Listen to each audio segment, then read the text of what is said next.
ইরানের বিজয় অব্যাহত। আজ এই মুহূর্তে ইরানের বিদেশমন্ত্রী সৈয়দ আব্বাস আরাগচি বৈঠক করছেন চীনের বিদেশমন্ত্রী ওয়াং ইর সঙ্গে। এতদিনের যে জল্পনা ছিল আমেরিকার বিরুদ্ধে ইরানের যে লড়াই, ইসরায়েলকে গুড়িয়ে দেওয়া, আমেরিকাকে এই যুদ্ধে শায়েস্তা করার পিছনে ইরানের পাশে পাহাড়ের মতো সাহস হয়ে দাঁড়িয়েছিল যে রাষ্ট্র, তার নাম চীন। পাকিস্তান, রাশিয়া, ওমান বিদেশ সফরের পর এবার ইরানের বিদেশমন্ত্রী সৈয়দ আব্বাস আরাগচি এই মুহূর্তে যখন আমরা এই রেকর্ডিং নিচ্ছি তখন তিনি মিটিং করছেন চীনের বিদেশমন্ত্রী ওয়াং ইর সঙ্গে। আর এই বৈঠক অত্যন্ত গুরুত্বপূর্ণ, কারণ আমেরিকা যুক্তরাষ্ট্র এতদিন যেটা ভেবেছিল ইরানকে অবহেলায় আক্রমণ করে গুড়িয়ে দিয়ে তারা তাদের বাসনা পূর্ণ করবে, 1979 সাল থেকে ইরানকে জব্দ করার যে স্বপ্ন দেখেছিল আমেরিকা, সেই স্বপ্ন 2026 সালে পূর্ণ করবে বলে ডোনাল্ড ট্রাম্প যে খোয়াব দেখেছিল সেই খোয়াবকে চূর্ণ বিচূর্ণ করেছে ইরান চীনের সঙ্গে বন্ধুত্বের মাধ্যমে। আর সেই বন্ধুত্বের হাতকে আজ আরো শক্ত করলো ইরান। ইরানের আজ যে বৈঠক চলছে এই মুহূর্তে সৈয়দ আব্বাস আরাগচির সঙ্গে চীনের বিদেশমন্ত্রী, তার তিনটে গুরুত্বপূর্ণ এজেন্ডা এই মুহূর্তে বাইরে এসেছে। প্রথম এবং অন্যতম এজেন্ডা দ্য হরমুজ ক্রাইসিস।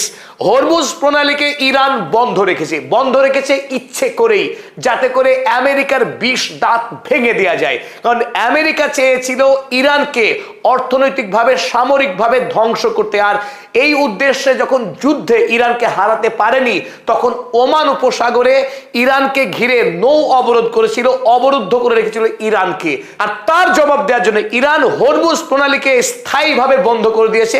পৃথিবীর কোনো দেশ সাহস দেখাতে পারেনি ইরানের অবাধ্য হয়ে হরমুজ প্রণালী দিয়ে জাহাজ নিয়ে যাওয়ার। তাতে গত পরশুদিন আমেরিকা যে চেষ্টা করেছিল প্রজেক্ট ফ্রিডম, এক গাল ভরা নাম দিয়েছিল।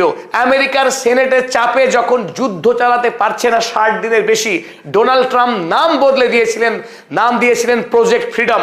আহ্বান করেছিলেন পৃথিবীর সমস্ত দেশ, বিশেষ করে ইউরোপীয় দেশ, আমেরিকার বন্ধু রাষ্ট্রগুলোকে ইরানের বিরুদ্ধে যুদ্ধ ঘোষণা করার জন্য, হরমুজকে উন্মুক্ত করার উদ্দেশ্য নিয়ে।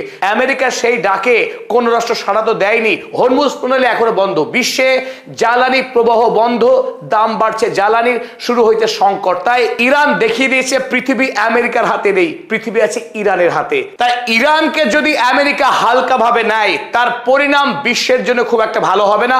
আজ এই মুহূর্তে চীনের বিদেশমন্ত্রীর সঙ্গে ইরান ঠিক করতে যাচ্ছে পূর্ব প্রস্তুতি। আমরা জানি 14 মে, আর কয়েকদিন পরেই আমেরিকার রাষ্ট্রপতি ডোনাল্ড ট্রাম্প চীন সফর করবেন। সেই চীন সফরে শি জিনপিং এর সঙ্গে বৈঠক করতে যাচ্ছেন ডোনাল্ড ট্রাম্প।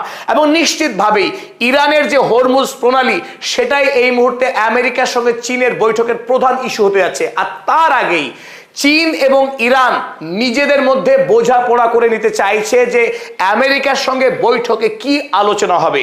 তাই ডোনাল্ড ট্রাম্পের সঙ্গে শি জিনপিং এর কি আলোচনা হবে, সেই আলোচনার পূর্ব শর্ত ইরান এবং চীন মিলে আগেই ঠিক করে নিচ্ছে। তাই হরমুজ প্রণালী নিয়ে আজ আলোচনা চলছে চীনের সঙ্গে ইরানের। 3 নম্বর গুরুত্বপূর্ণ মিলিটারি অ্যান্ড ডিফেন্স এগ্রিমেন্ট। চীনের সঙ্গে ইরানের এক গুচ্ছ সামরিক চুক্তি রয়েছে, অতীতেও ছিল।